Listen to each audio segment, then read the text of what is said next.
जइहे हमर में चैन नहीं आवे के सारा पा जइहे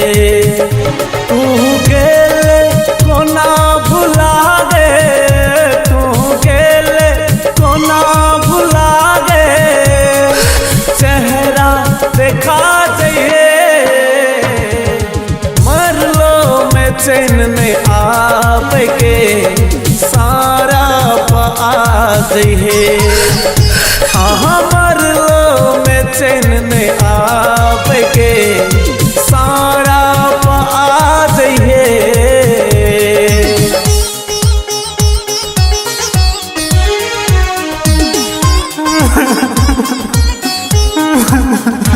भटकैया आत्मा तू गेले गई कोना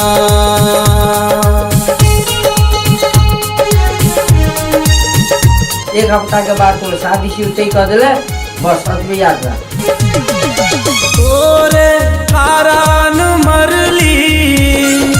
जहर खा गे तोरे कारण मरली जहर खा गे खुश छे तू के छौरी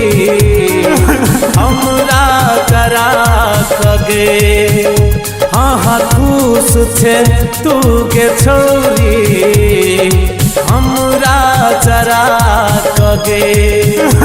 एक दिल में नहीं चौदाया दिपिया जरा जइहे दिल में नहीं चौदाया दिपिया जरा जइहे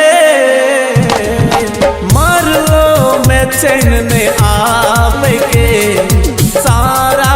पा जइहे हाँ गे मरलो में चैन नहीं आवे के सारा पा जइहे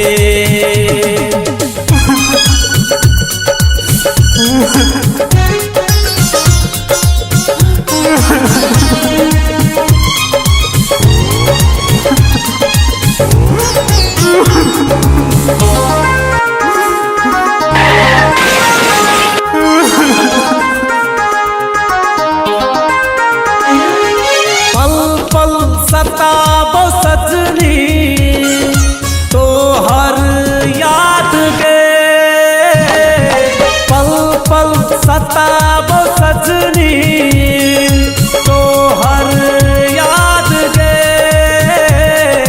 के हम कठोर भेले कह देले बर्बाद गे हाँ के हम कठोर भेले कह देले बर्बाद गे तू गेले गई करे जा फाइल का तू गेले गई करे जा फाइल का मरलो में चैन नहीं आवे के सारा पा जइहे हाँ गे मरलो में चैन नहीं आवे के सारा पा जइहे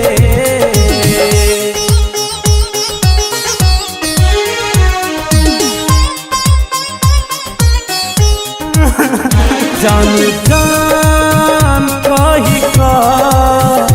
लह गेले गई परान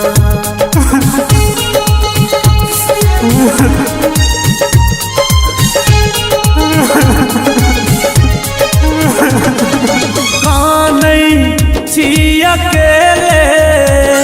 अन्हरिया रात में कानई छी अकेले अन्हरिया रात में हमरा मिला क गेले कोना कमाइले हे के हमरा मिला क गेले कोना कमाइट में एक कान से कहै छ तोरा असरा पूरा जइहे सतरोहन कह तोरा असरा पूरा जइहे मरलो में चैन नहीं आवे के सारा पा जइहे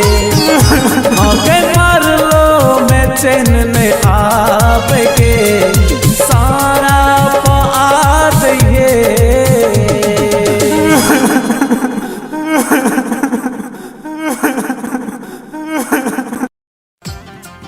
सब्सक्राइब करू अभी फन यूट्यूब चैनल मिथिला के नया नया इंटरटेनमेंट के लेल और साइड में घंटी वो दबा दू ताकि नया नया वीडियो के जानकारी सबसे पहले आप तक पहुंच सके।